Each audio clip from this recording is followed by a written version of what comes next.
Good afternoon, everyone. My name is Derek Schendaler. This is Module 14, the case study over internet use violations. The first thing we're going to do is analyze our case study and identify our problem. We're going to start with a little background information about what we know. We know that we have an affluent community with means. I've worked in a school similar to this. Pretty scary to be an administrator in that building with parents with means to sue if you handle a situation incorrectly. What do we know about our principal? We know that he's respected by colleagues. He's been awarded with the Principal of the Year award. We know that parents speak highly of them. We also know that parents have been contacting him numerous times regarding the teacher, in this case, Miss Tate, and her stringent expectations, the work she sends home with the kids, and her poor instructional strategies. Continuing with what we know about Miss Tate, we know that she teaches selective courses that aren't available in most schools. We know that she has a desire for structure and seriousness, some old school methodologies there, and we know that she's been unsuccessful in implementing suggestions from the principal.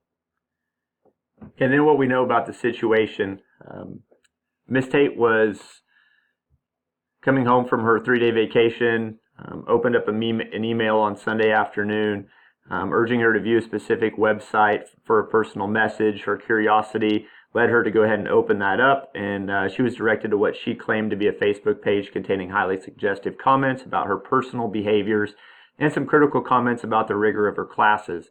The language used on the site was highly offensive, including the final comment that read, "Who wants Miss Tate to disappear?"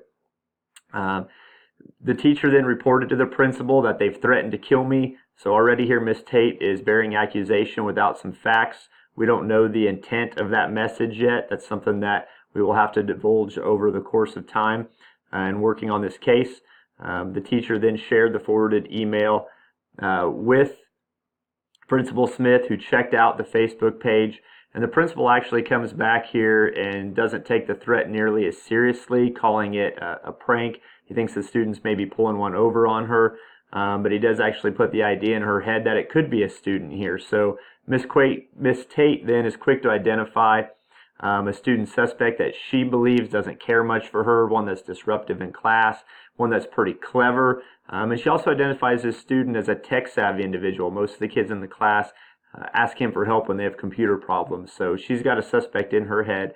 Mr. Smith, the principal, wants to meet with Miss Tate the next morning and go over the information, and then Miss Tate divulges her whereabouts for the night to Mr. Smith, letting him know that she doesn't feel safe at home and she's going to go stay the night at her parents' place.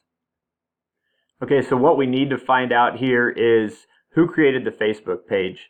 Did the comments come from one person? Were there multiple parties involved? We also need to figure out who sent the email. Was it sent to a school email, a personal email? If it was sent to the school email, who had access to that information? We need to find out what the intent of the comments were. Was it a student expressing frustration? Was it a student ready to take matters into their own hands? What was the severity and intent of the comments? We also need to find out whether school-owned technology was used so that our tech department can track down what was used and by who.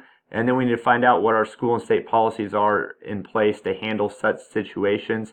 Is the severity of this case and the threat something that's intentional malice, and we need to make sure that we contact law enforcement if that is indeed the case.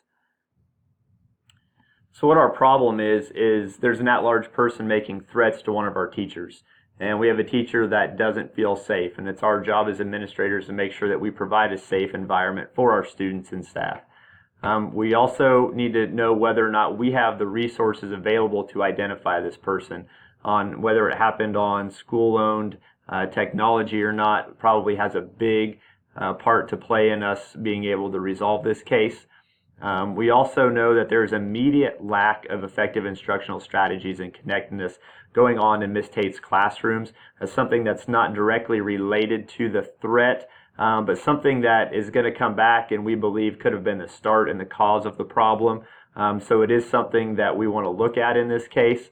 And then what the future classroom environment is going to look like moving forward, particularly if we have a student or multiple students that are found guilty of this cyberbullying, of this malice directed towards our teacher.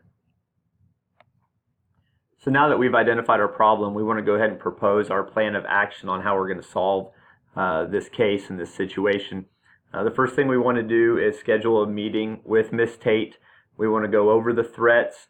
We want to identify any students that she thinks may be suspects in the case.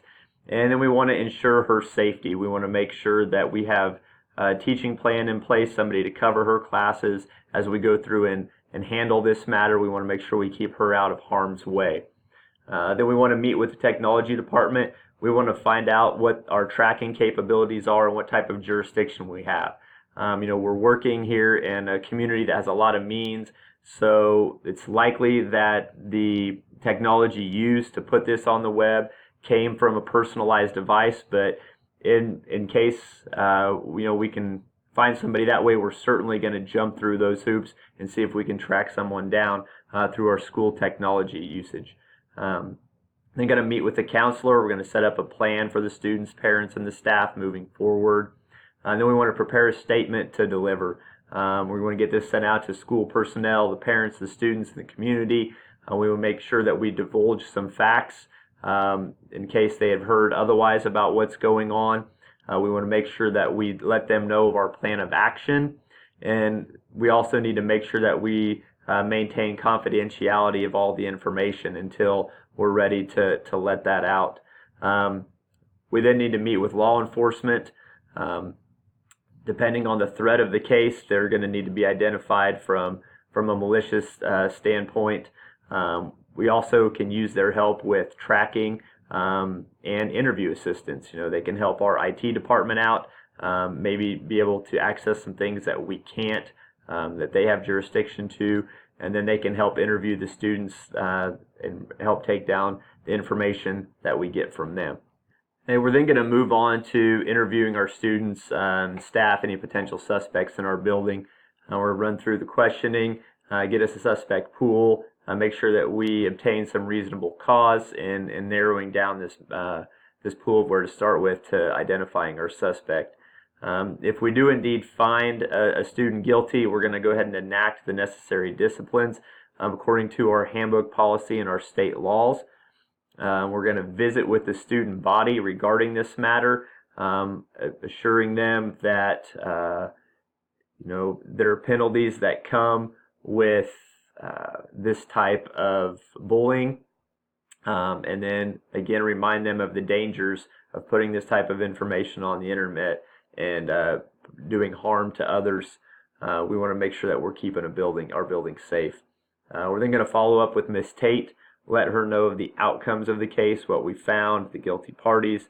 Then we're going to sandwich in a little bit there the areas where we feel like she needs to improve with her instructional strategies and methodologies in the classroom. Throw a little Oreo sandwiching in there. And then we want to talk about what her classroom environment's going to look like moving forward. And then we're going to follow up with Miss Tate's classes. The classroom environment is going to be different, and the expectations are going to be a little bit different in there. And so we want to visit with them about what that's going to look like. Ultimately, we have to do what's best for students in our building, and so we need to resolve the problem first by finding the guilty party or parties. And the way that we're going to do that is to use student behavior and discipline records as a starting point for our search.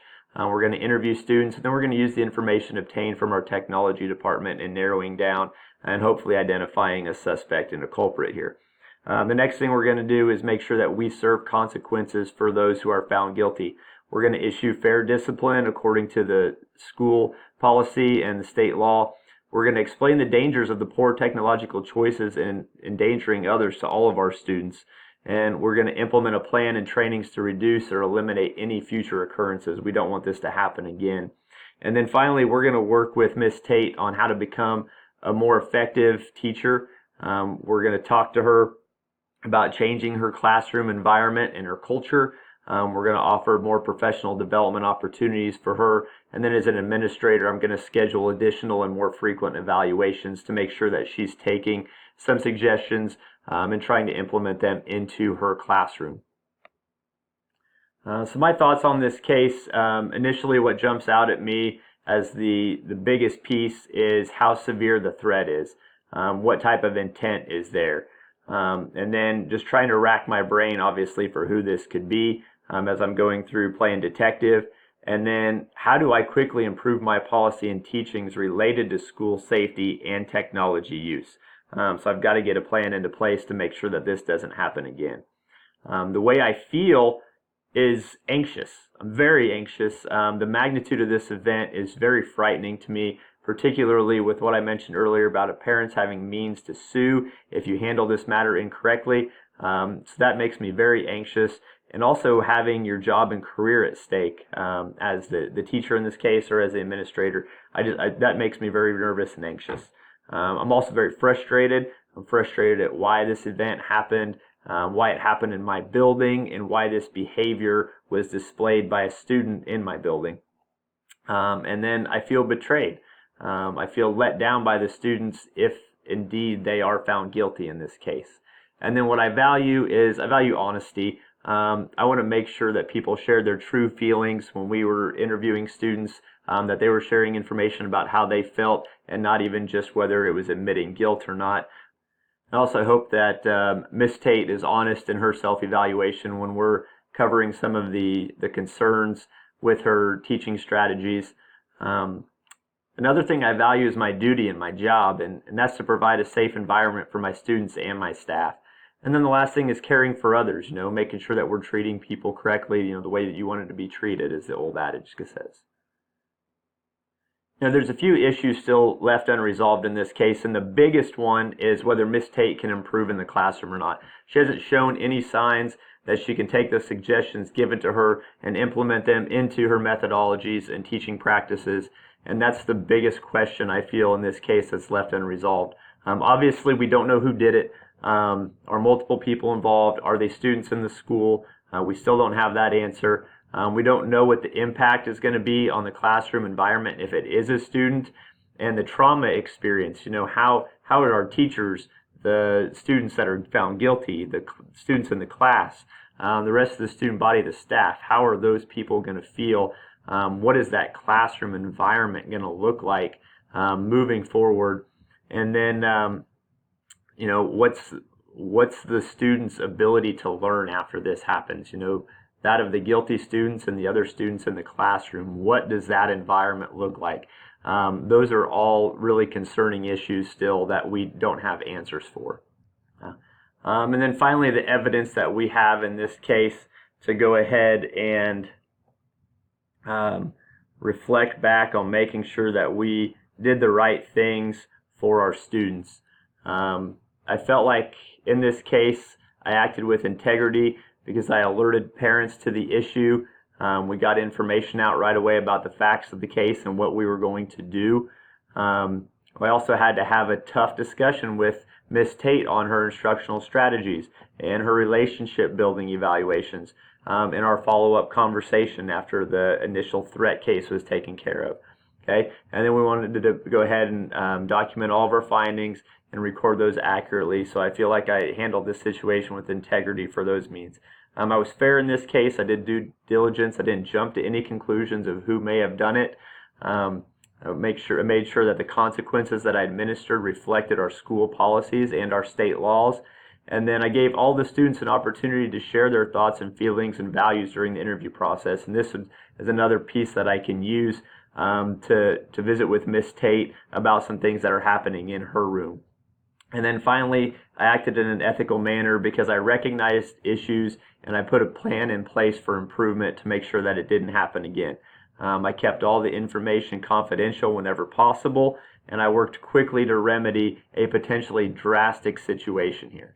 So I felt like the students are going to be okay, our school is going to be okay, and moving forward. And thanks for listening. Hope you all enjoyed this class, and good luck this year in all of your schools.